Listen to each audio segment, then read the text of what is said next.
Give that a laugh. Good evening, everyone, and welcome to the January 8th Committee of the Whole meeting. I'm your chair this evening, Peter McKenna. We'll start with our land acknowledgement. On January 8th, 2024, we acknowledge that this sacred land on which Smiths Falls is now located has been the site of human activity for over 10,000 years and is rich in Indigenous history. This land is the ancestral and unceded territory of the Algonquin Anishinaabe Nation. And we're grateful to our Algonquin ancestors who cared for the land and the water in order that we might meet here today. We're also grateful to the Algonquin people for their contribution in the making of the Rideau Canal, which runs through Smiths Falls. We're mindful of broken covenants and the need to reconcile with all our relations. Together, may we care for this land and each other, drawing on the strength of our mutual history of nation building through peace and friendship, being mindful of generations to come. I'll call the meeting to order at 5:01. We have a full council present. Councillor Brennan is joining us via electronic means from Florida, so welcome, Councillor Brennan. On the approval of the agenda, I have a motion that the January 8th, 2024 Committee Meeting of the Whole be approved as amended and amended to remove item 9.2 this evening. So I'll seek a mover and a seconder. Moved by Councillor Quinn, second by Councillor Miller. Any discussion? Carried. All in favor? Carried. Thank you. Any disclosure of pecuniary interest or conflict of interest of general nature thereof? Councillor Miller.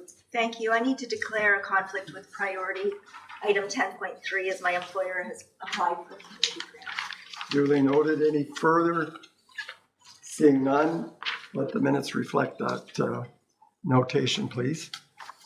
So then we have I'm looking for a motion that the minutes of the December 4th, 2023, December 11th, 2023, and December 18th, 2023 Committee of the Whole meeting be approved as circulated.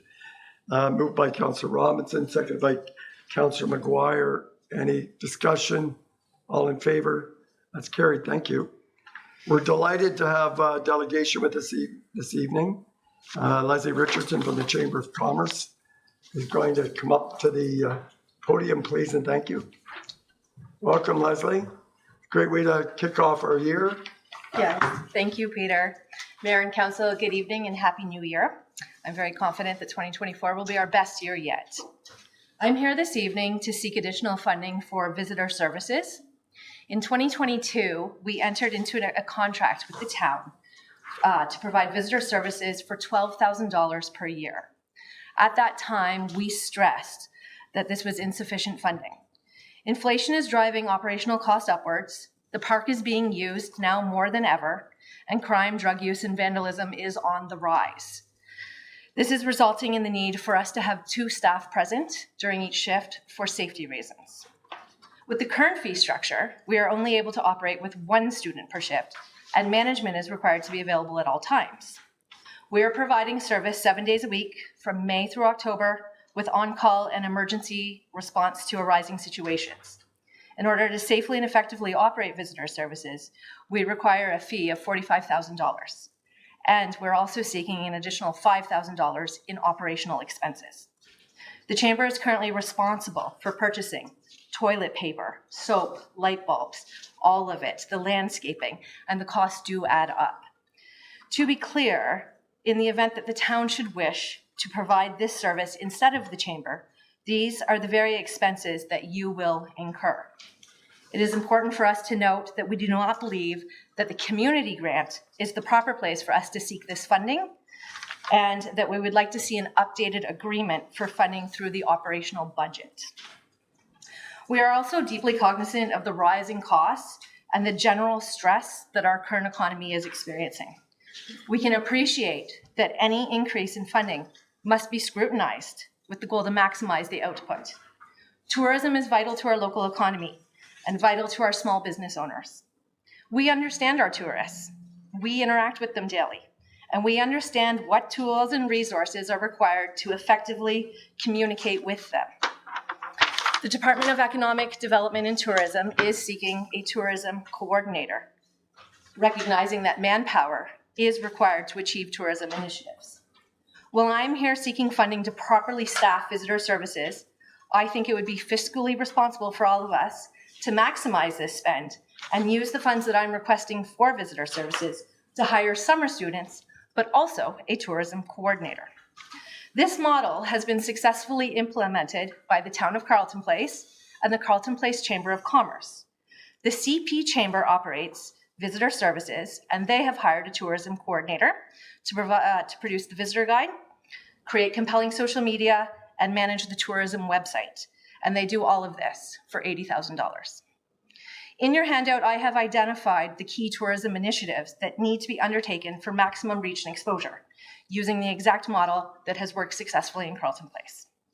This April, all of our local municipalities will be represented by the Lanark County Tourism Association at the Ottawa Travel and Vacation Show, a show which sees over 30,000 attendees.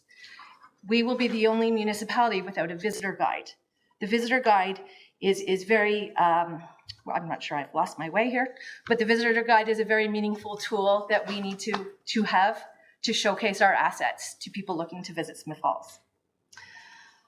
Manager Crowder has been a great supporter of the Chamber, and we have established an excellent working relationship. I believe that there is an opportunity here for us to work together and share our tourism objectives in a meaningful way while remaining fiscally responsible. If we are to continue operating visitor services, we are looking for $50,000. However, if you would like us to play a larger role in tourism, create the visitor guide, hire and manage the tourism creator, the tourism coordinator, create compelling social media campaigns, and seek promotional print opportunities, we would be happy to do this and to have this conversation and work with Manager Crowder to achieve these goals. I appreciate your time and consideration, and I'm available to answer any questions that you might have. Thank you very much, Leslie. I'll look to my colleagues to see if there's any questions, or if staff want to comment before we get into any questions. No? Okay. Any comments or questions? Sure. Thank you. Thanks, Leslie. And it's the Chamber's played an important role, obviously, in Victoria Park for a long time to welcome people and I guess enable tourism in that area. So it's not something that's new to you all. And I know you're dealing with some challenging situations from time to time, and staffing is critically important to ensure it's the appropriate environment, safe environment, and people can be accommodated when they come in and supported when they come in. What it's a different direction than what's come to council thus far when it comes to tourism services, other than we know you've been doing part of the job, you're looking to expand, take on more responsibility.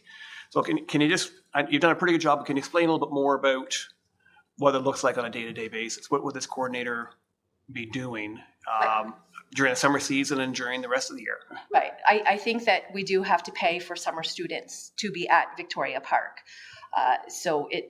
We might consider hiring a tourism coordinator at a higher rate who is now in Victoria Park and filling some of those hours. So now we don't need to hire as many summer students. That tourism coordinator, right now the most pressing concern is the visitor guide. That would be a task that I myself would be taking on. I don't think that I can hire a tourism coordinator next week or the following week. That would be unrealistic. So I think if we looked to have a tourism coordinator in place, you're really looking at March, the end of March. But the tourism guide, the visitor guide must already be produced before that. The tourism coordinator should be working on compelling social media stories, identifying who the key influencers are, making sure that the photo assets are there and that the story is being told very consistently. You have a social media presence, and it has to be very focused on tourism. Sometimes it's tricky. We end up attracting our residents and not the tourists. So having a really clearly defined who are we targeting and how are we doing it. One of the most important things I think that tourism coordinator could be working on is digitalizing all of our marketing materials. So typically with the visitor guide, the goal is to print a large amount of copies. We do toss a lot of them at the end of the year, and the expense on printing is astronomical.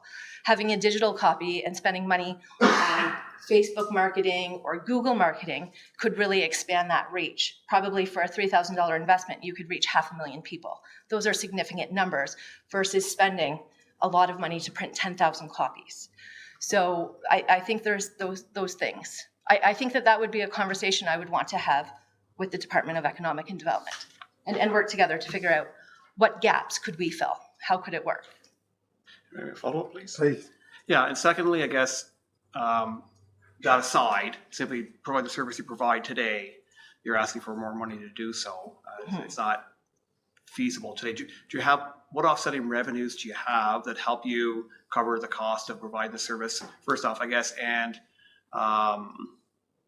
if the town decided to take back this responsibility, what would be the expenses we would have to bear? So if you look at our 2023 numbers, we received a fee for service for $12,000. And then we have revenue that comes in from mooring, laundry, the pump out, those souvenirs, things that we sell. So we end up with a revenue of 44,000, but we ended up with expenses of 42. And that's running on a skeleton staff with management spending a lot of hours down there. So I'm down there Friday at 5:30 when the power goes out. I'm there Sunday morning when the pump out won't work. And having more staff that can be trained to manage those and having that support system would certainly alleviate the amount of time I spent there.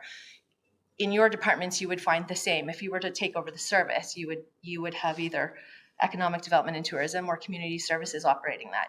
And I think that you'll find that their staff gets bogged down with a lot of silly things that you don't know happen behind the scenes. Thank you. Now, I think as well too, and I would like to point this out, the Carleton Place Chamber of Commerce operates visitor services. They don't have a marina involved in that.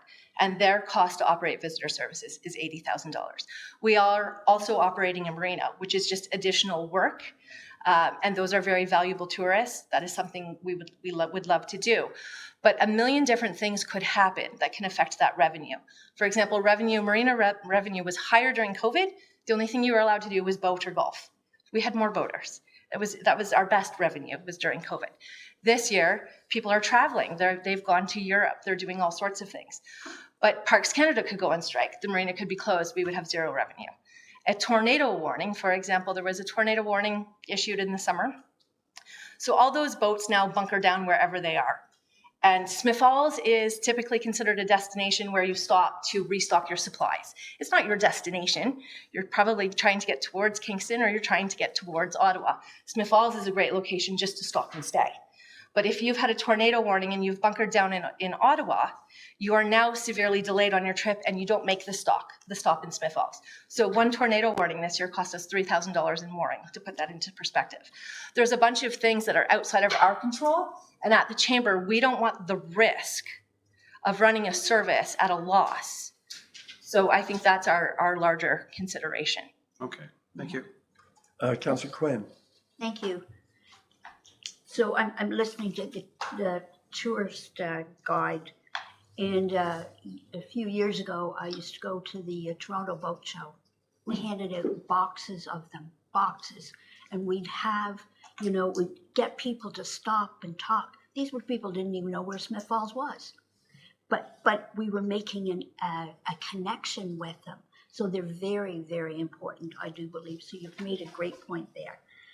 As far as taking on tourism, to me, that seems like just a natural way to go with the Chamber of Commerce, with our economic development. You're already in the same office.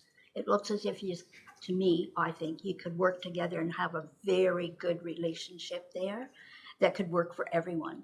So it sounds very positive. I'm glad you brought the idea of what they're doing in Carleton Place. So we know what's happening elsewhere.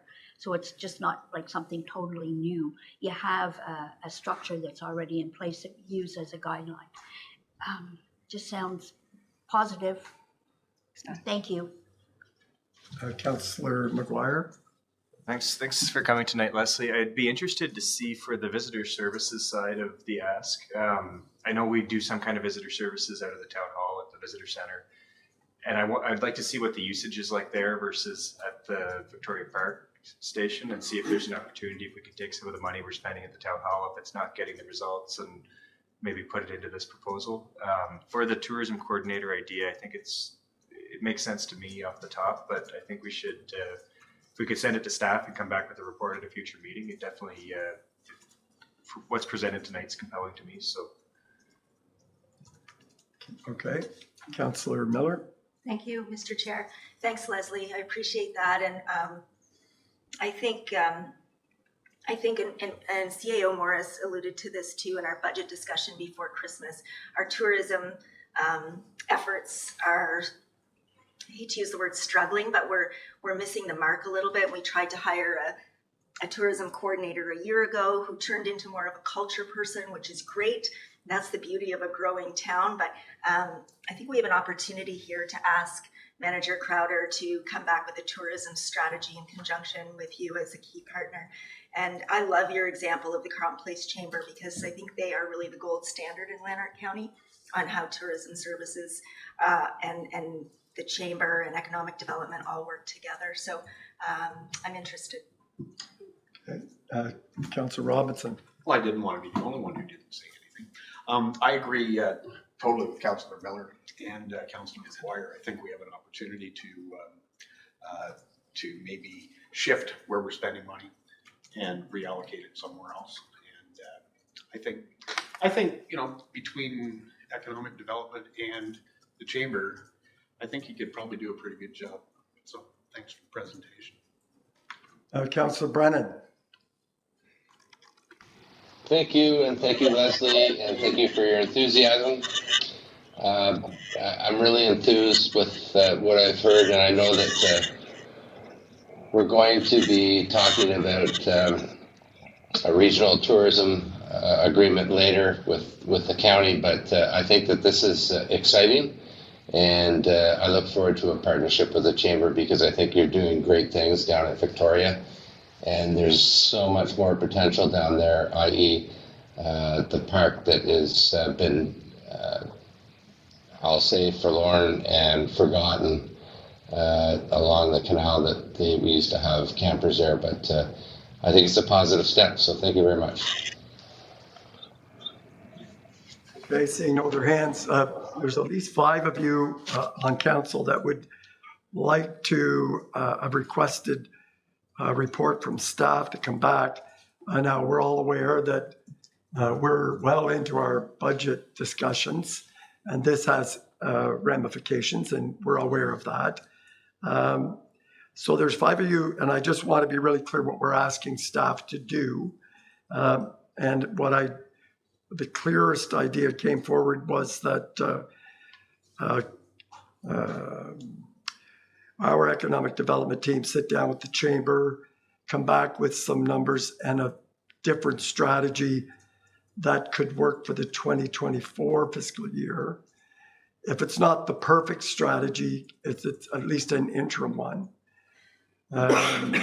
Is that come back in a reasonable time based on the recommendations that are coming from the chamber, at least opening those up and taking a look at them with Ms. Crowder and the two of you sitting down and coming back with something that is that would develop a closer relationship with the chamber, assign responsibilities and cost that out and come back in a reasonable time.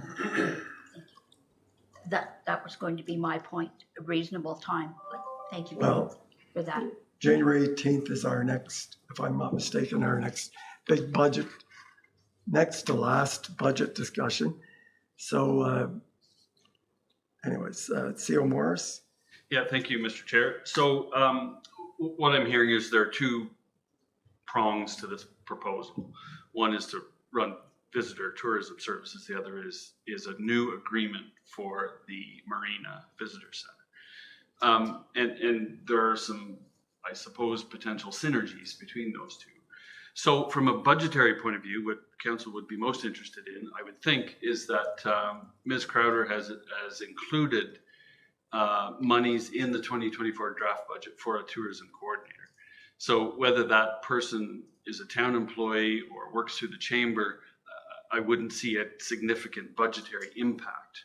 So I think we have some time to sort that out. Not a lot of time, because the tourism season, we need to start soon to prepare.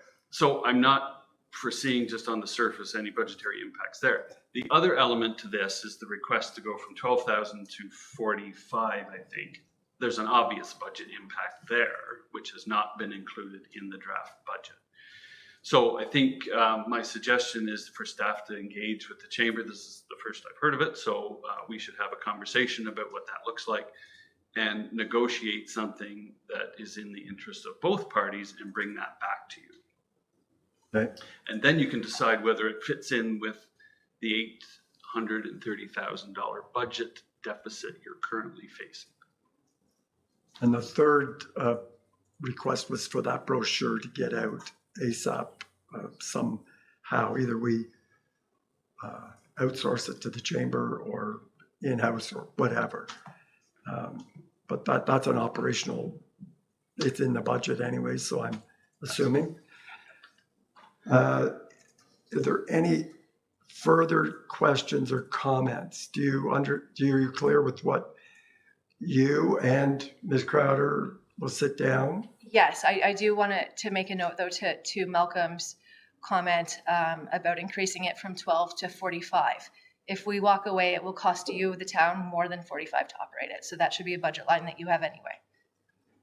And you're not threatening to do that. You're just saying it's not viable. No, I love visitor services. I love it. It's not viable No, at 12. it's not viable. Right. Right.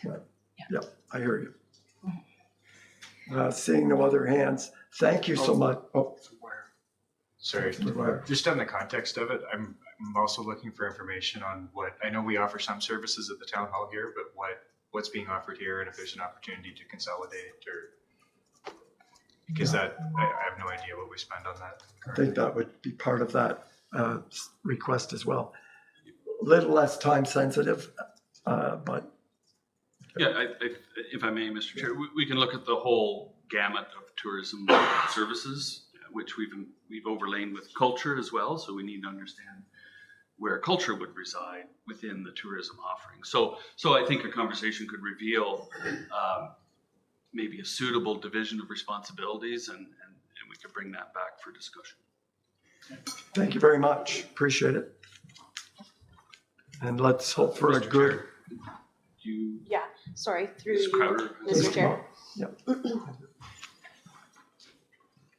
Through you, Mr. Chair, thank you. Just thanks to Leslie for coming. They have done a great job and we've been able to build a partnership over the last 2.5 years, and they do great work at Victoria Park and for visitor services. I just wanted to make one clarification about the visitor guide.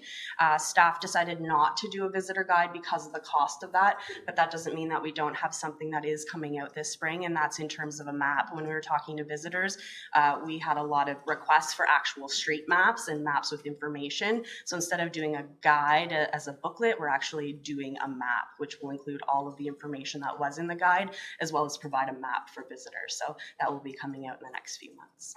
Great, thank you. Okay, Thank you. Is there a time frame when it's coming out? So we're putting the final touches on it now. We did engage with our partners, including the Chamber and the Museum and Heritage House, all of our tourism assets and partners. They had a chance to look at the design and weigh in on that as well to make sure that we are capturing everything. So the final touches are being put on now. It will go to print. We were able to find a printer that could do these special Z-fold maps that we're looking at. So we want to have them out for the tourism season in end of April or May, which is when the guides would come out usually anyways. thank you. Follow up on that, you said. Okay, we're going to wrap this up.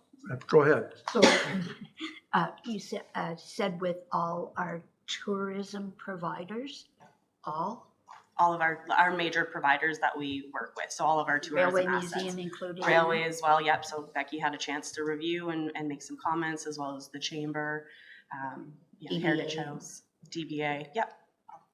Thank you. Thank you for the clarification, appreciate it. Director's reports, I understand we have 3. You want to stay right there, Ms. Crowder? Thank you. Thank you. Through you, I just wanted to give council an update. As part of the budgetary process, we're engaging the community through an online survey for getting feedback on the 2024 budget. So that survey will go out tomorrow. It will run until the Sunday, which is the 21st, and that will any information will be included in the next report for budget. So hard copies are also available at Town Hall for those who don't want to do it online, so they can come to the reception and request a copy. Thank you, and I'm going to just repeat it. I would love the public to respond to the online survey if you don't have it, come into town hall Absolutely. and we'll give you we'd love to hear feedback. And links will be on our social media, on our website. We'll be doing a news release, so it goes out to all of our media outlets and everyone. So Great, lots of thank you. Clerk Costello, do you have something to share with us? Thank you, Mr. Chair. Just two very quick updates. The first being a new committee of the whole and council calendar was submitted to all of you last week. We inadvertently switched committee of the whole and council meetings for August, September, October, November, and December. So that has been rectified and you've all been circulated with that calendar. Unfortunately, the calendars that went out have the meeting dates proper, but the committee and the council meetings were switched. And also a note that January 22nd, we will not be having a committee meeting as a majority of council members are attending Roma. So staff have obviously moved around some reports and everything to accommodate that, but there will be no meeting that evening. Great, thank you. And CEO Morris. Thank you, Mr. Chair. So the Roma conference is a good segue to what I want to talk about. So committee will recall back on November 14th, I believe it was, we had a discussion about submitting delegation requests. We ended up submitting 4. At this point, we've received confirmation that we have 3 of them. First one is with the Ministry of Transportation surrounding the Beckwith bridges that need to be rehabilitated. The other is related to ODSP funding, and the third is related to mental health services with the Ministry of Health. So we've secured 3 of them. We're waiting to hear the 4th, which is through the Ministry of Infrastructure related to the water tower project. So I'll keep you informed if we get the 4th, but certainly we have 3. We've submitted 1 briefing note, and the other 2 are being produced and will be submitted by Wednesday.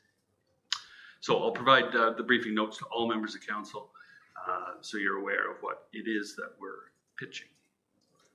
So again, for those of you watching at home, we have an opportunity twice a year to formally sit down, request to sit down with the ministers of the provincial government or their deputies and go over issues that are concern to our town.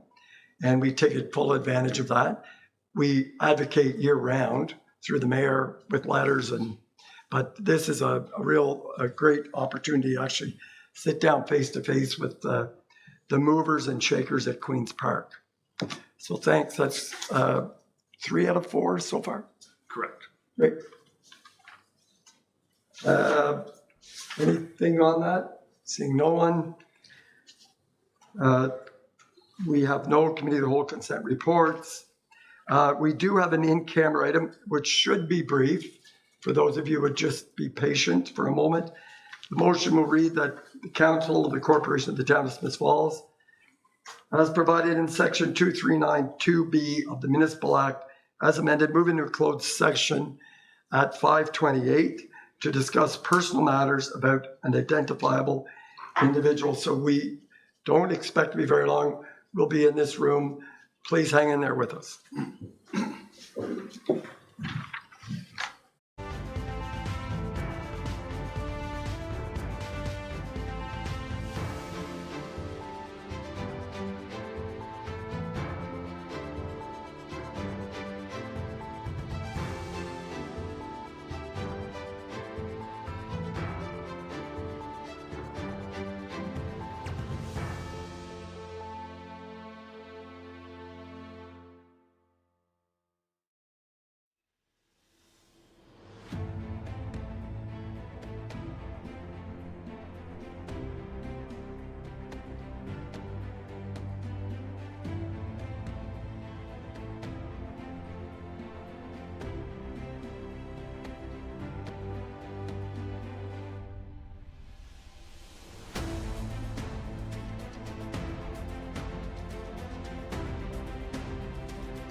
We're back on, Councillor McKenna. Great. And Councillor Brennan will be joining us momentarily. So the result of that briefing, camera, was that we will be discussing, we're going to add a priority item 10.5 to the agenda, where we'll be talking about 2 new members to join our climate action work group. So we'll be talking about that later this evening. So now we're down to priority issues. 10.1, the Regional Tourism Service Agreement. And Ms. Crowder's back up. Please and thank you. Thank you again. So the report before you is with regards to the community grants allocations for 2024. Sorry, the agenda. Oh, regional tourism? Yeah, regional tourism is sorry. first. I was going by report number. The Regional Tourism Service Agreement, sorry, my apologies. Okay.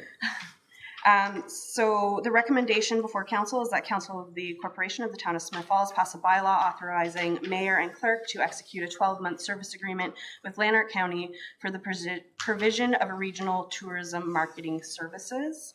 Currently, we don't have an agreement with the county as a single tier municipality. We often have to buy into services from a regional nature. Currently, Lanark is not including the town of Smith Falls in their marketing and promotional materials. We're not at the table in terms of regional marketing development and asset development and things like strategic planning or visual and branding identity at a regional level. So this agreement will put Smith Falls in a position to be at the table for regional tourism marketing, and it would ensure that we are represented through marketing at the tourism or at the regional level for tourism. Thank you. Happy to answer any questions. And sorry, the Councillor Robinson. Well, thank you. I'm in full support of this. I think this is a great opportunity for us to expand our name getting out there and what we have to offer. And Lanark County is a big enough organization that they're already doing it. So we're just going to give them a little bit of money and slide in on their coattails. So I think it's a great idea. Okay, thank you. Councillor Brennan? Yeah, I support this as well, and I think the question would be, or just to clarify, we're not just giving the money to do marketing for us, we have input into what is marketed on our behalf, correct? Through you, Mr. Chair, yes, that's correct.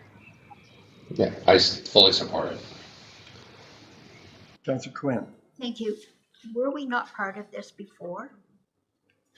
There's been, through you, Mr. Chair, there's been a switch of management and staffing at the county in relation to tourism, and county council is coming back to staff saying in order for us to be included in regional promotions, we need to buy into that service. So there was some of that happening prior to me getting there, and then again, there's been some changes.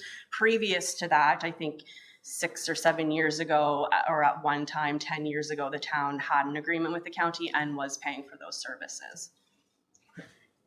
Just to follow up on that, then will we have like regular reports from them as to what is going on? Through you, Mr. Chair. Yeah, well, that's something that we'll request as part of this service agreement to ensure that our investment in tourism marketing specifically is being generated. But like Councillor Brennan said and Councillor Robinson, it's about being at the table too. So we have input when they're doing tourism strategic planning and when they're doing visual branding and identity. It's not just the marketing, it's looking at tourism holistically and regionally and being included in those conversations. And just to be clear, it would be you giving any reports, it wouldn't be the county. Yeah, I can come to, as part of tourism updates to council, I can include, social media posts and other initiatives that were included that the county has endeavored in. Councillor Miller? So we did have an agreement with them 5 years ago-ish, and been lots of changes since then. But what it bought us was a certain number of social media posts with our name mentioned in it, bought us an ad in their tourism guide. So it bought us kind of hardcore tourism services. And obviously I don't know what those specifics are now, but for the money it was worth it. And through you, Mr. Chair, as part of the agreement, it outlines what is included in that agreement, and it's across the board now. So it's just not 1 or 2 or 5 or 6 or 10 posts. It's all posts, all initiatives, all marketing materials, video, photos, across the board tourism marketing will be included in. I have a question, just why only 12 months and not, if we can get out if we had to within 30 days or something like that. So just, I'm trying to avoid you having to come back next year and get us to reappoint it. Through you, that was just the date that they had put on. They offered and came to us with a 12-month contract. If council wishes, I can go back to the county and ask for a 2-year or 5-year. Or the life of the term of the council or something, because if anybody wanted out, they can get it. Just, there's no reason to come back if it's working. And if it's not working, you'll tell us. So Sure. Try it. So you have the full support of council. Thank you. Committee. Great. 10.2, Mr. Grenke, Director Grenke, Shared Services Agreement. Good evening. Thank you, Mr. Chair.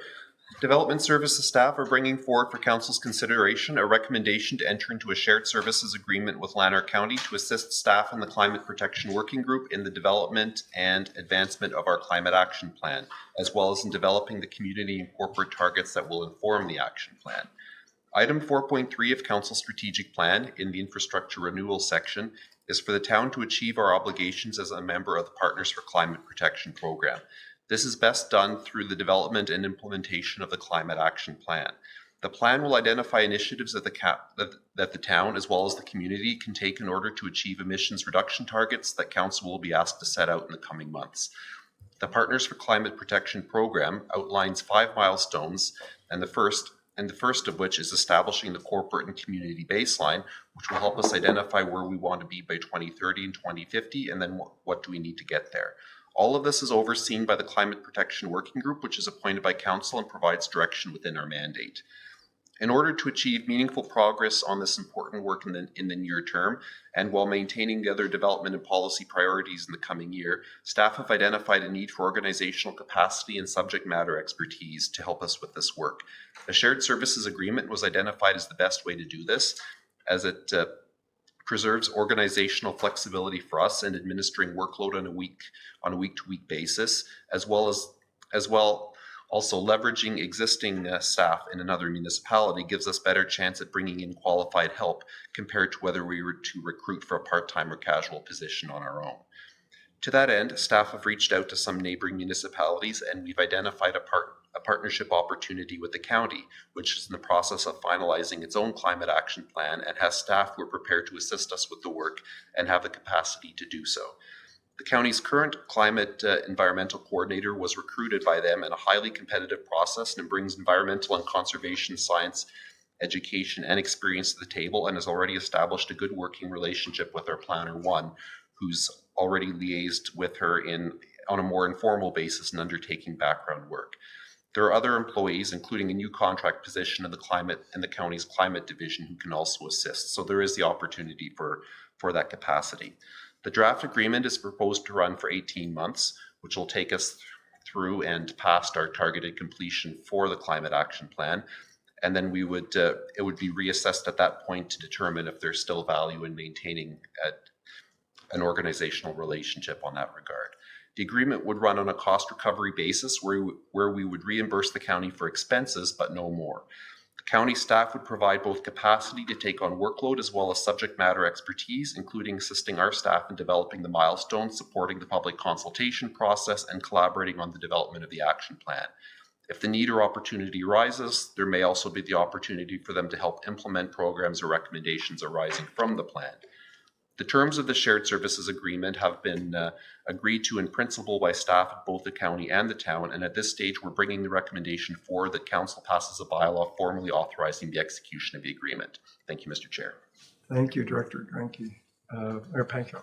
Sure. Well, thanks, Carl. And I fully support the recommendation. 2019, we made our commitment, and partially due to the pandemic and I think in organizational capacity, we haven't been able to advance this file critically important. I think as we all have a responsibility to do our part. And even today, being part of the Climate Protection Working Group, I know that it's a challenge for staff to do the regular work and add this to it. And adding the relationship with the county and the expertise available through the county makes all the sense in the world. So I'm fully supportive. I'd like to see us move ahead with this. I'm seeing some thumbs up, and certainly have endorsement from all of committee to enter into this agreement with the county. Mr. Grinke, thank you. Thank you. So now, Ms. Crowder, we can talk about 10.3, the 2024 Community Grant Allocations Report, please. And through you. So the report before you again is with regards to the 2024 community grants allocations. The recommendation before council is that council approve the recommended funding amount captured in the community grant summary prepared by the staff evaluation committee, shown as Appendix A, and that a budget allocation of 1% of the 2024 property tax generated revenue to support recommended grant funding requests, as well as potential additional funding requests which may be received in 2024, and that council approve the recommended revisions to the community grants program policy, shown as Appendix B, being updated provisions related to funding eligibility calculations and the total net expenses and requirements for council delegations. Are those applications being recommended by committee recommended by the evaluation committee, for 10,000 or more. So background, in October, we came to council requesting an update to the community grants program. Council approved a number of changes, and this is the first year that we're running the program under the new guidelines. We anticipated a large application submission this year, just based on the current climate, and at the time, staff had asked for a 1.25% increase. I know that's still being negotiated, but we were able to work within the confines of the 1% that council is usually comfortable with, and this is where some of the reasons why we've came up with some of these recommendations. So some key highlights is we had 38 applications, which if you've looked at the background, this is significantly more that we've had in previous years. Previously, we were able to fund all applications at the requested amount, so this year is definitely much more difficult for staff. In the total submitted combined request is $383,017. What we're recommending as part of the 1% allocation is $142,605.16 for 2024. With the 1% allocation as part of this year's budget, a 1% would be $179,000, so that leaves about $38,000 left for council to make any adjustments tonight and or have money left over for any applications coming forward for the remainder of the year. So I'm happy to take any questions. Could we just start with, there's three things you've asked for. That I think the easiest one is that the budget allocation 1% for 2024. Do we have agreement from council that it might go up when we do our next year's finalize our budget, but at this point, are we in agreement? There's three things. Could we agree on that? Yes. All right, so that one's off. It's approved. Now, questions and comments. No, Mr. Chair, sorry. Sorry. Yeah, I do agree with that, and I think that is a reasonable number, and that was arrived at a couple of terms ago, and so, you know, I think it reflects our commitment to the community, and 1% is reasonable, and so I wouldn't want to go much higher than that. I'm just saying, but yeah, I agree with it. I just want to make that point. Higher tonight.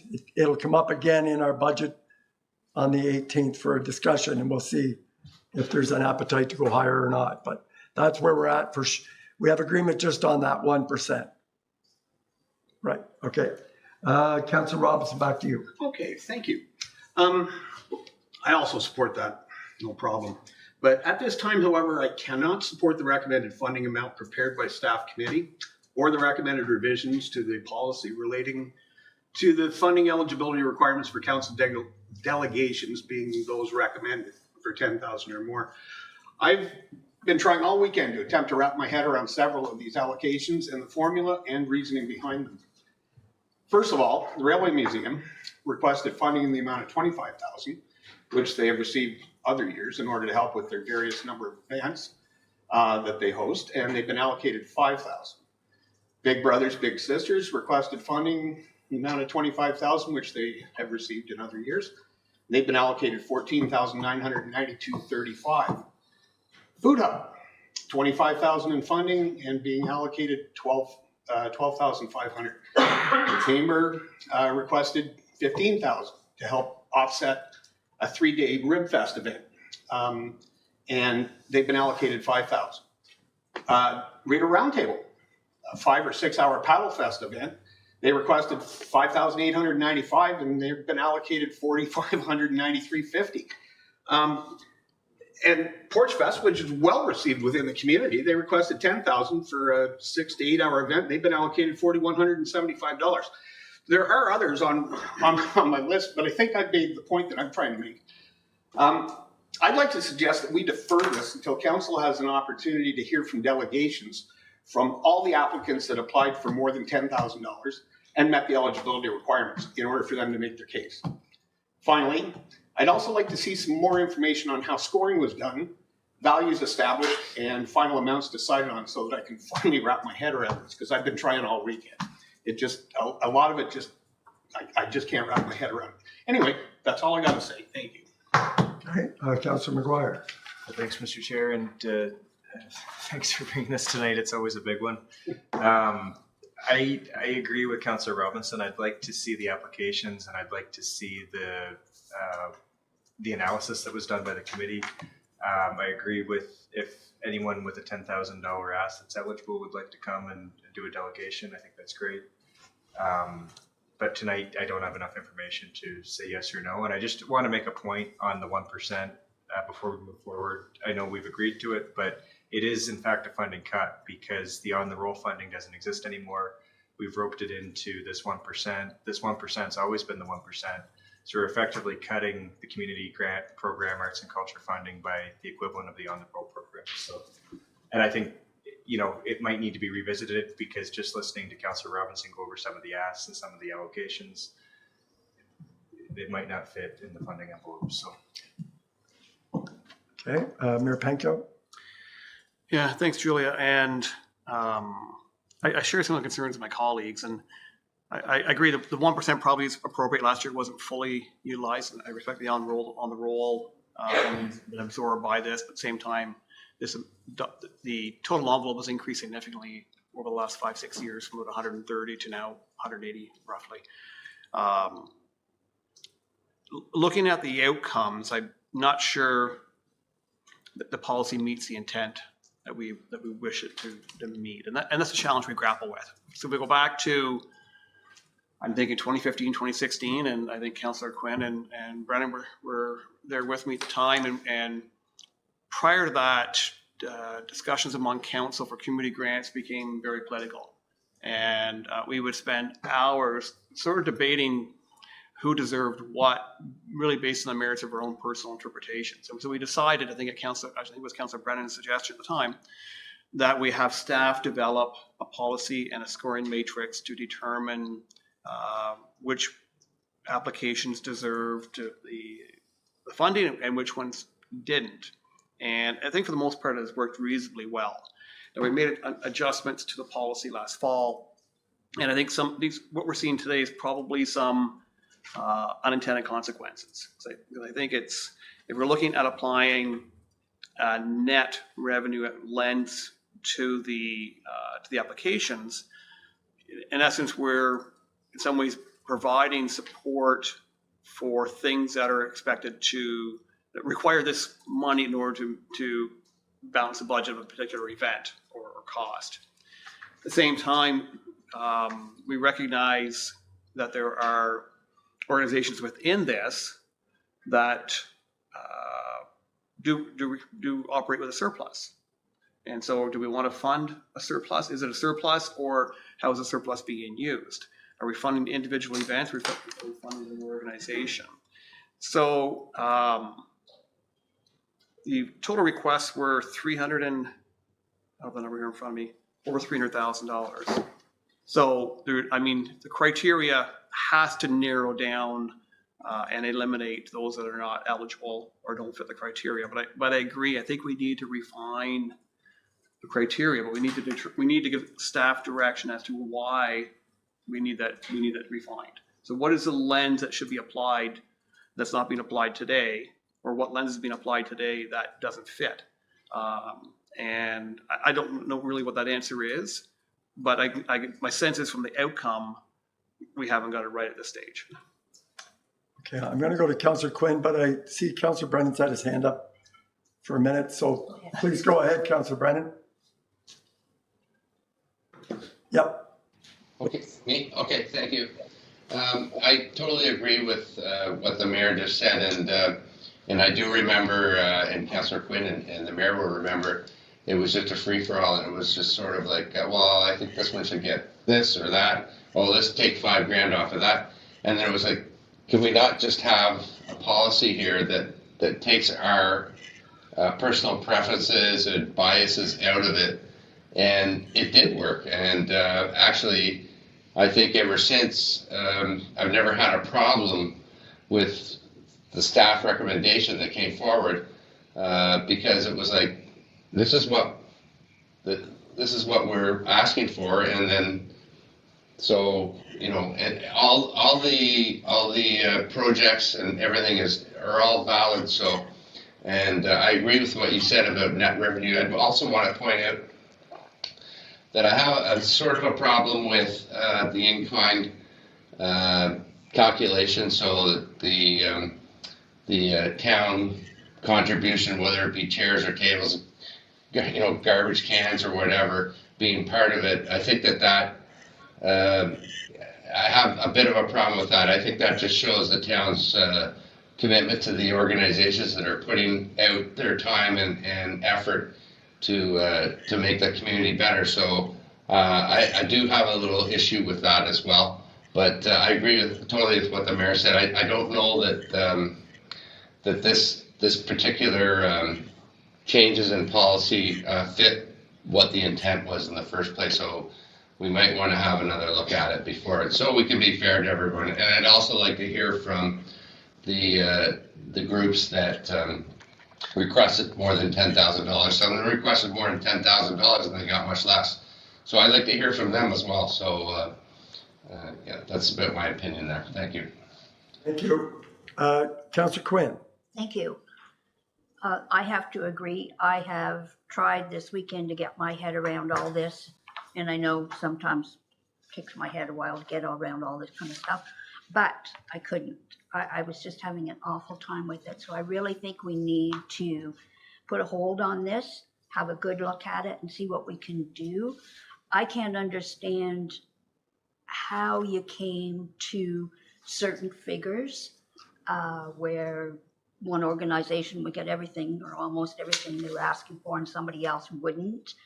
And I mean, you've heard me talk before, the Railway Museum is kind of like a baby to me, and I really like that organization, and why you took them from 25 down to 5,000. Let's ask these people what they're doing with this money. That's one of the things that I don't see happening, whether it's $10,000 or whether it's $500. What are these groups actually doing with the money? Are they spending our money properly? Are we getting results from it? And I know that you can look at the Railway Museum and say, yes, they did very well and made money in their gift shop, which they have because they've worked very hard and put product in there. But you also have to look at what they're doing and how they're struggling to get things paid for and up to date. And, somewhere we need the Golden Ferry to come and give us $250,000 to put a new roof on, so those kind of things are out there. And these other organizations, I'm sure, have the same kinds of issues. So I think we need to put a hold on this. I definitely think we need to listen to all the people, all the organizations that have applied for $10,000 or more. And the other thing, if you'd like a council rep to sit in on this, I'm more than willing to help out and give you my point of view if we need, and I'm sure there's other councillors here also that would give a good, strong support so we can get this done right. Thank you. Yes, Ms. Crowder. Through Please. you, I just wanted to address some of the comments and questions. So if council wants delegations from every application that was $10,000 or more, that's 15 delegations.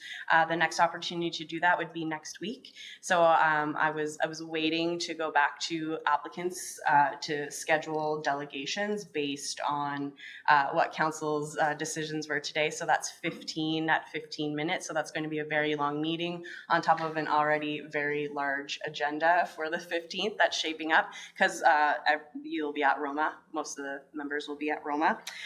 In terms of the on the roll costs and what's being included in this, so under the arts and culture allocations, and that's why I broke it up on the spreadsheet so you can see what funding requests were under what category, so you had a good idea. So there's 11, and in the past we've had more than that through on the roll, and the total request or the total recommended budget as part of that is 21,000, and usually we had a budget of on the roll of 25, so there is that. But I think with the increase of the overall tax budget, yes, it is a deficit, but it's still, there's enough money based on the increase of property taxes to offset that 25 that was allocated to on the roll in the beginning.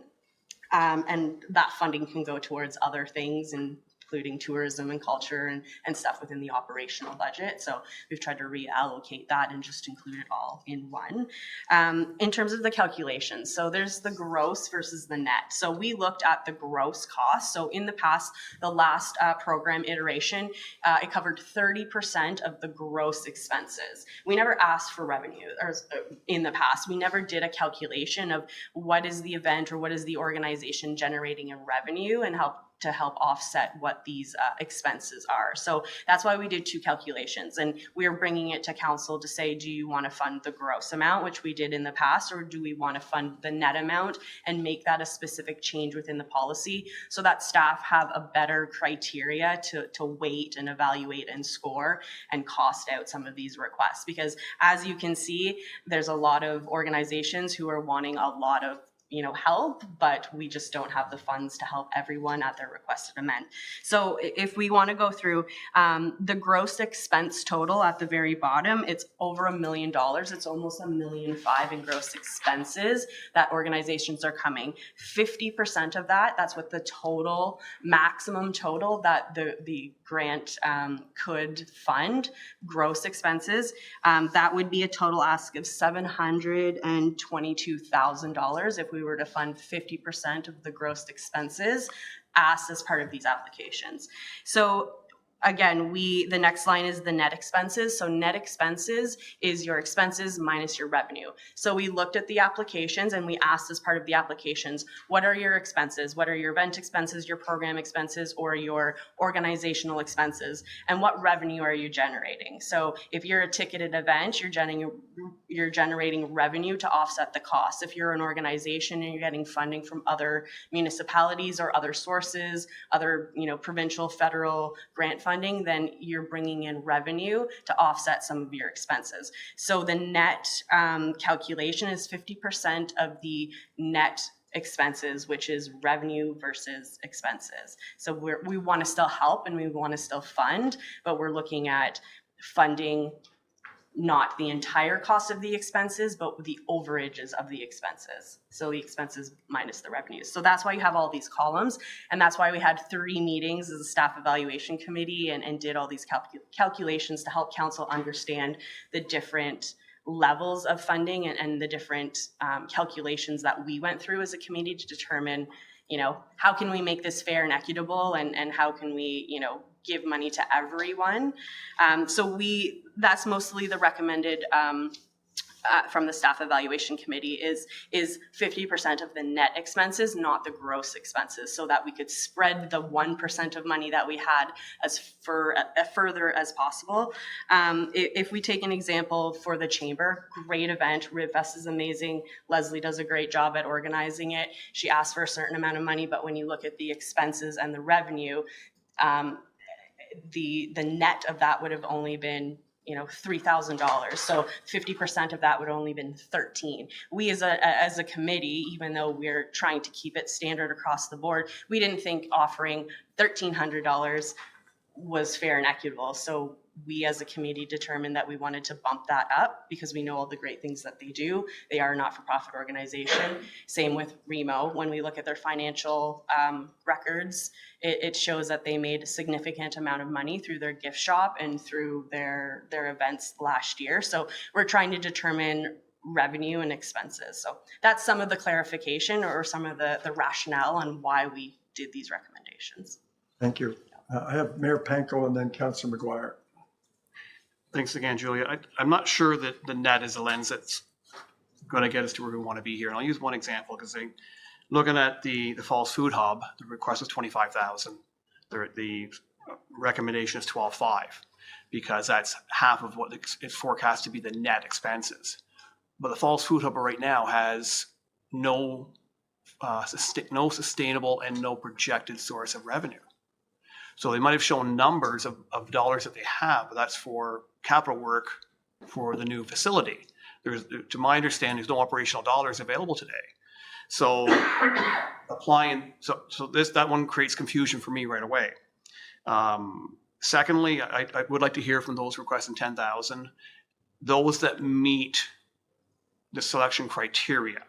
So I think if there's 15, I think there's 4 that the recommendation is 0 because they don't meet the criteria. So they don't meet the policy criteria. I don't think we need to hear from them. I think it's the ones who qualify based on the criteria that we need to go through. So if that's 10 or 11, then I would suggest if we have a 5-minute cap on the delegation, a maximum 5 minutes for questions, that's maybe 10 minutes for each one. We'll get through it in less than a couple of hours.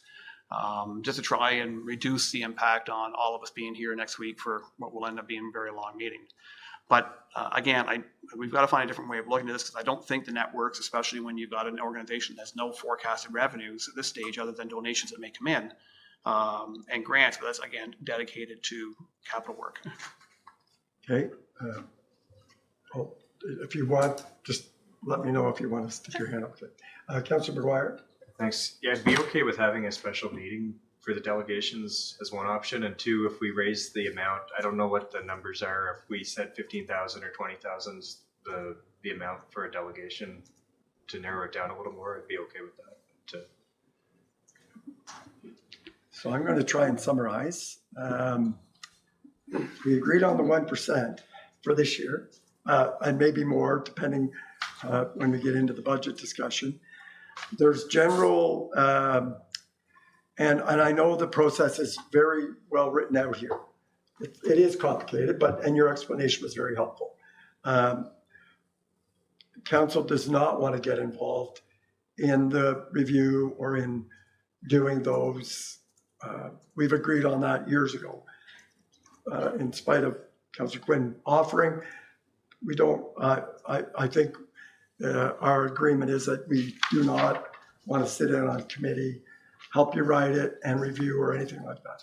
So there is interest across the committee to talk to or hear from those who've been eligible and have over 10,000. And there's not interest tonight to approve the grant funding that you have recommended to us at this point. And I think, just for my own personal comment, I think the mayor said it, I think there's unintended consequences to what we were trying to do with the change of policy. And he's pointed out a couple of good examples. And if we could take another look at that specifically, I think there's interest in that. When I just compare with 2 wonderful museums in our community, one is funded by the taxpayers and one is not. And they're both wonderful. So when you think about equitable and how, and they both bring great benefit, but one is a privileged status and one doesn't have that.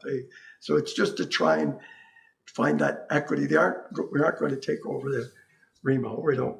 They're doing a great job, but we want to be fair and equitable. So I think that's where I was coming from. What else did I see from my colleagues? So yes, and Councillor McGuire suggested a special meeting. If we did restrict it to 5 minutes per eligible 10K or over, I think there was interest in that. And I think that was my summary. Did I miss anything, or does staff need? Councillor Brennan. Hi. That was a good summation, Chair.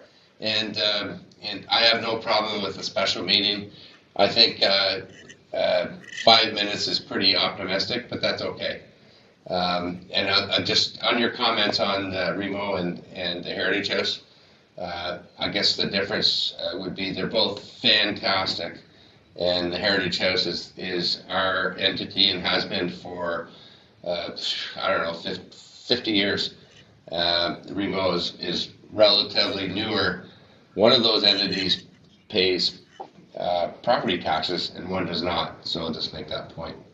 And that might be something to look at. My last question, hopefully, to you or to the CEO, is there, I know it's, we're trying something new out here. So do you have anything, do you want more clarification from me on what we're expecting by next week? At the very least, we're going to have invited delegates, I hope, whether they can make it. Thank you for the opportunity. So what you see in front of you is an attempt to take all subjectivity out of this process. This is a mathematical exercise, pure and simple. What we discovered when we looked at 38 applications is applying the 50% of gross doesn't even come close to the budget. It would have to be 5% of the total budget to meet that requirement. So we made an assumption that's not palatable. So that's why we're recommending we look at the net, 50% of net, not only because it fits the budget, but more importantly, because if the policy is to fund 50% of gross, the taxpayer could be funding a money-making operation. And I don't think that's the intent of a community grant, to contribute to a surplus. So we use that lens. We took some liberty to apply that lens, and that's why we're recommending that is one lens we could use. But if we take that lens away, then it becomes subjective. And it's not perfect. Clearly it's not perfect, but it avoids a situation where we're picking and choosing who gets money and who doesn't based on emotion rather than a mathematical calculation. So we specifically asked all applicants to provide their expenses and their projected expenses and projected revenues. And so we only use the data that they submitted to come up with the calculation. So there may be cases where we want to refine that a little bit, have a look at it, and make some adjustments, and I think we can do that. We've asked one applicant for more financial information so we can kind of get our heads around, why our formula came up with such a low number. So I think we've got the bones of a good policy. We just need to modify it to compensate for the vast differences in how 38 applicants run their event or their operation. It's all over the map. So this was an attempt to take the subjectivity completely out of it, make it a mathematical exercise. My sense is we got most of it right. I think those that were ineligible, I think we're confident that they do not meet the criteria. So that's a starting point. But I think we can give some thought to how we could apply a mathematical formula and then somehow overlay it with something else to correct those that don't make intuitive sense. I'll warn you, that's a subjective exercise, and that's what we're trying to avoid. Okay, Mayor Panko. Yeah, to your comments, CM Morris,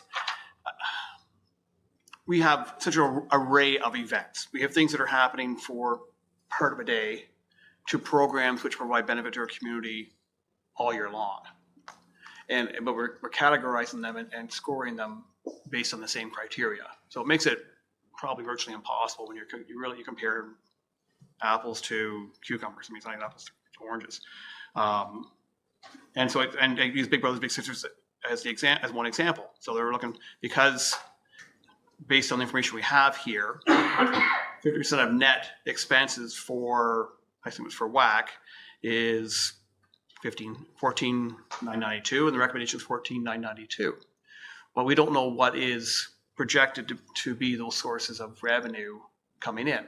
How much of that is going to be based on donations? How much of that is potentially based on programs that may happen, grants that may come in? And from a societal benefit, that's, if we measured the 40 kids who are going there 3 times a week times 52 weeks of the year, the benefit is very broad. In contrast to, and I mean, I don't want to pick on anybody, but I guess I see a car show, which is going to attract people to our community and people and the car club owners to show their cars. It's a nice event for the afternoon for people to attend, but the benefit is limited to that one afternoon. Dollar figures are different, but they're not reflective of the amount of impact on the community. So it is a difficult thing to come up with one criteria for everything. And maybe that's the answer is maybe we do need to look at different types of different scoring criteria for different types of organizations. Yes, C.L. Morris. And I think that's a superb point about the societal impact. Like the food table, I don't think there's anyone that would argue against that. And that's why this form, they're probably deserving of more than the mathematical calculation revealed. The question is, how do we objectively evaluate the societal impact? So that gives us a challenge to go back and come up with something that's more innovative in terms of doing that. And I repeat, council's long established precedent that we don't want to get involved in that because we're too emotional. So we'll get as Councillor Brennan pointed out, we don't want to go back to that.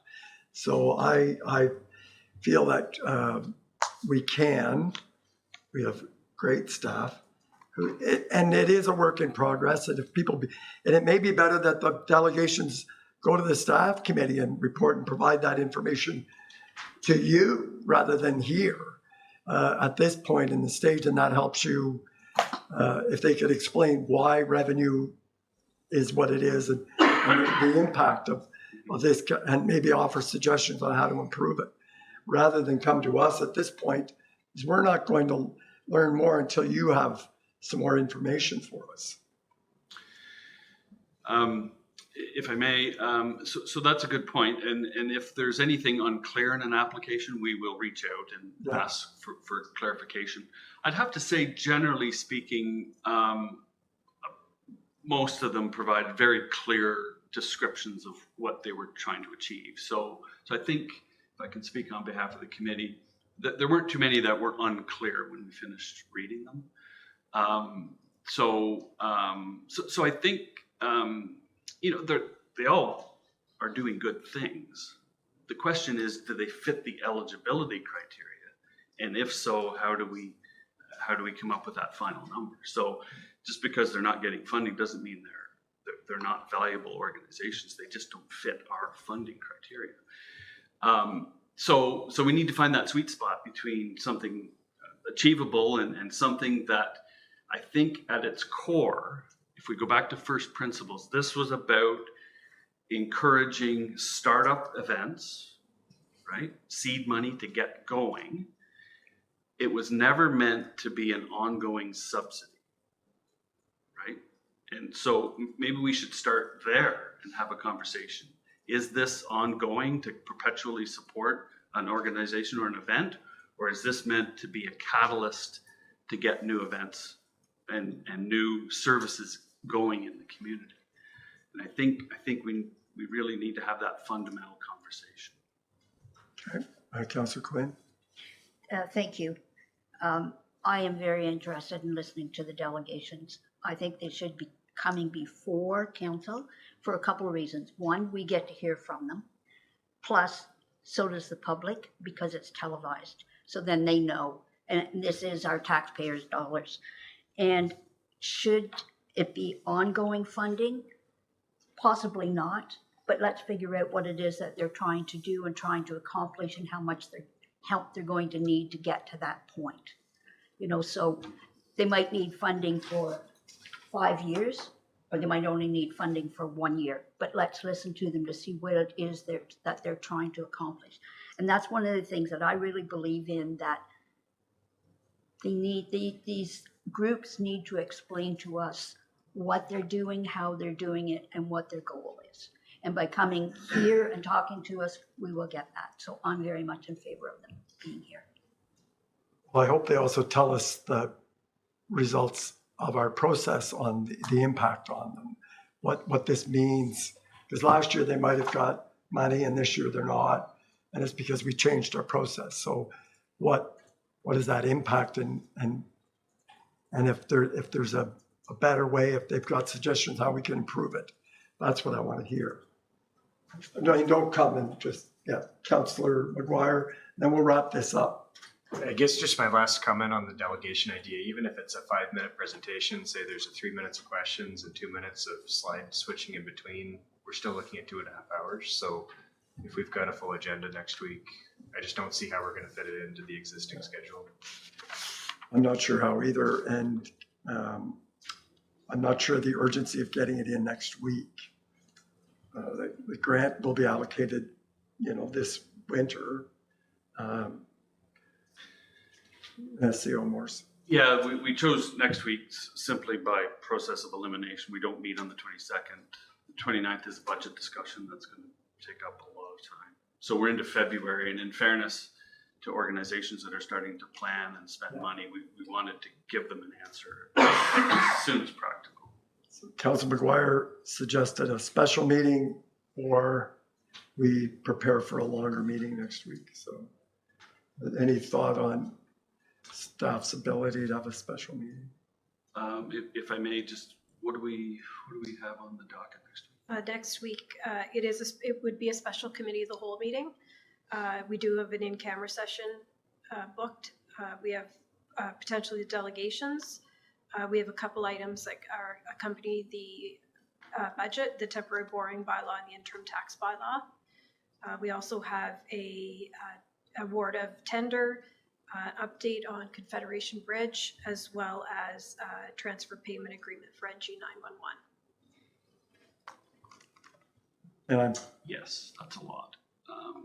We could defer some of those items, but I mean, if you're prepared for a long meeting, we will defer what we can. And that's our job. That's our job, and I'm ready for it, and I will chair it as efficiently as I can with help from my colleagues. So would you please invite those that are available to come for 5 minutes next week? All right. Thank you. This was a great discussion. I appreciate it. And I appreciate all of those who came to listen in and those who are watching. Now, we're on the final Mr. Dickey, corporate fees and charges report. Thank you.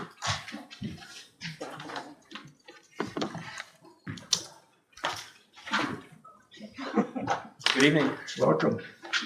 Thank you. Through the chair, just briefly, this is first time since early 2022 staff have taken a look at the rates we're charging and our rates and fees schedule, and they're bringing back some proposed recommendations to be incorporated in the 2024 budget.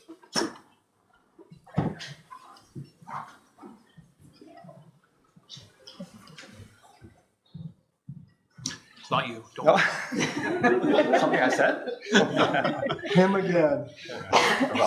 I'm not going to add a lot to that. The staff have their staff here that will speak to some of the questions you have around specific rates and fees. Just at a high level, from the money side of it, if you remove the childcare fee recommendations, which are actually reduced fees due to some regulatory changes, which Director Clark can speak to after if you have questions on that specifically. But if you remove those fees which have gone down, it's approximately a $200,000 impact to the budget for the fees that have gone up. A lot of that's in the recreation area. But I think that's all I had for the report. So I think nothing really to add, but if you have questions, the staff are here to answer any questions. So the ask from staff is that council, the Corporation of the Town of Smith Falls, approve the proposed fee addition revisions as presented. Councillor Miller. Thank you, Mr. Chair. I have a question and a comment, if you don't mind. Regarding the changes to the Victoria Park fees, and you may not know this, Mr. Dickey, but I know in the past, Parks Canada has reminded us that it's helpful if our fees are in line with each other. And I'm wondering if we consulted with them or the chamber to make sure that everybody's talking the same language. Yes, C.L. Morris. Our two directors, managers could answer that, but I'll take a crack at it. So, for instance, the Parks Canada, they impose mooring fees differently. So we have a per foot per day fee. They have a per day per foot fee plus an electrical connection fee. We find that overly burdensome. So it's easier just to embed it in the per foot fee. So to compare that, theirs is $1.25 a foot plus $12.50 for electrical. So depending on the length of your boat, we think that's roughly comparable to $1.85. That's how we came up. So we think we're closer to their fees with the changes than we are today without them. I have a Yes, please. Thank you.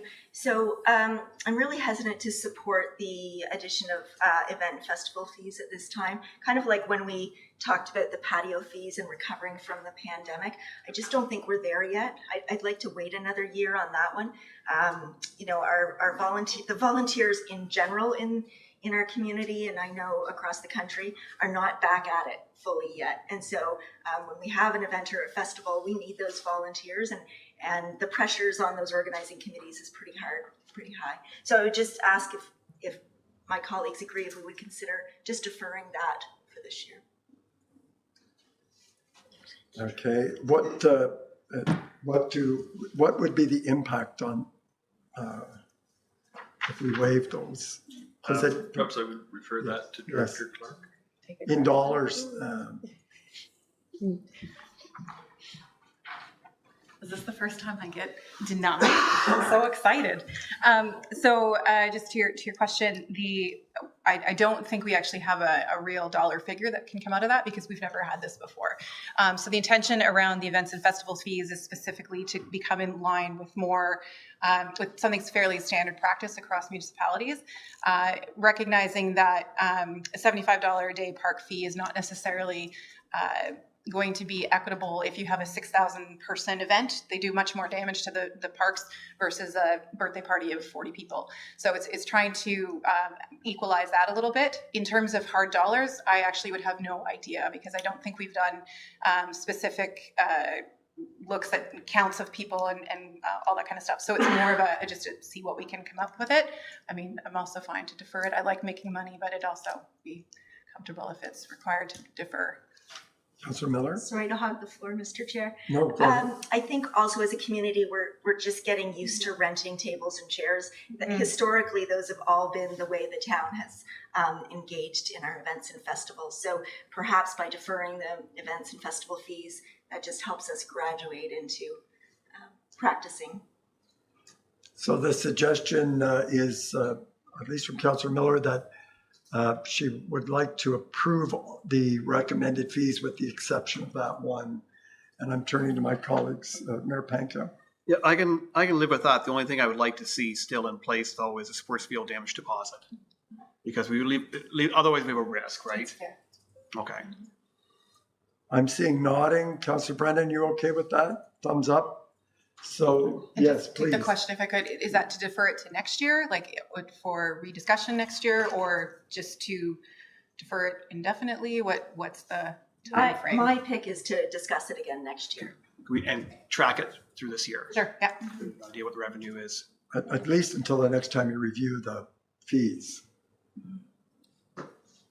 Okay, we have agreement on that. Is that clear? Thank you very much for doing this. Appreciate it. We've added 10.5, and that was committee appointments. And I'll turn to the clerk to see if she wants to speak to this. This was our in-camera item. Yes, C.O. Morris? Mr. Chair, if I could just ask a question of clarification. So committee's comfortable with all the other? That's what I understood from everyone. And I'm seeing nodding heads and thumbs up. Okay. You didn't see there was thumbs going up below the Yes, your thumbs are table. low. Yes. I think your thumb's higher. Yes. Okay, wonderful. Thank you. Okay. Thank Please. you. With council's concurrence, we'd like to bring forward a bylaw, or resolution, formally appointing 2 new members to the Climate Action Working Group. Nathaniel Morris and Joanne Desmoreau have put their name forward. These names have been vetted through the staff resource, and we're recommending their applications be approved for membership. Thank you. Is everyone in agreement? Yes, everyone has their thumbs high in the air and they agree forward. And I thank both of those people for putting their names forward. Okay, on to item number 12. Unless we have any committee, board, external organizational updates, seeing none. Item number 12.1 is a letter from MPP Catherine File from Waterloo. This is another attempt to get the Long-Term Care Act amended to support couples not being separated when they go into a long-term care home. Would council like to do anything with this or take it as information? Councillor McGuire. I think we can take it as information. My understanding is that with the legislation proposed by Fife, it's there's potential that if somebody is in a long-term care bed and the spouse doesn't necessarily need a long-term care bed, they could take a long-term care bed for that reunification. So from my understanding, there's 2 different pieces of legislation that have been sent to the committee, and I think that the process is working. I just don't know that there's much advantage for the municipality to get behind this letter tonight. Okay. I mean, if the intent is good, if 2 people are going to nurse home, you'd hate to see them, and they're both required it. We don't want to see them. And I know the system does everything it can to keep them together, but this would be legislation. What you're suggesting is a little different. So, yeah, having that one person that might not need it, taking up a bed from somebody that would. So that's where my are we hesitation okay, is. Councillor Brennan? Yeah, I agree with my colleague McGuire. I just also might mention that our local MVP, John Jordan, is actually the parliamentary assistant to long-term care. So it'd be good to have a conversation with John, and I know that he would be sympathetic to this, but the legislative process and whatnot. So John would be a good information source for us. Thank you. So we're going to receive that as information, and those of you who run into our MPP and would like to have that conversation, please do so. The other letter is from the township of Puslinch.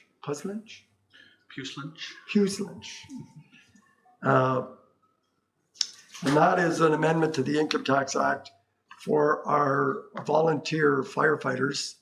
And I think it was to increase the personal deduction on the income tax from $3,000 to $10,000. What would my colleagues like to do with that? Receive it as information?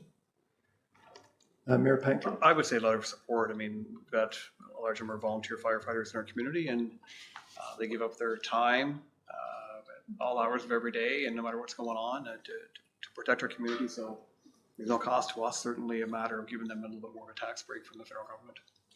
I'm seeing a lot of thumbs up, and of course, this would be a letter to the federal government. Yes, okay, thank you. Staff are clear on that one? Yes. And the mayor will help craft that letter, I'm sure. At least he'll sign it. Any notice of motion? Seeing none. I have a recommended motion that the committee adjourn its proceedings at 6:33 and stand so adjourned until the next duly called committee meeting. Moved by Councillor Robinson, seconded by Councillor Miller. Further, all in favor? Carried. Thank you. Meeting's adjourned. Just a reminder, Sunday from noon to 4 upstairs at the community center, a great Ukrainian meal and maybe some. That's right. Yeah. Do you want RSVPs? No. Do you want help? There's no way. Do you want help? If you want to come and help.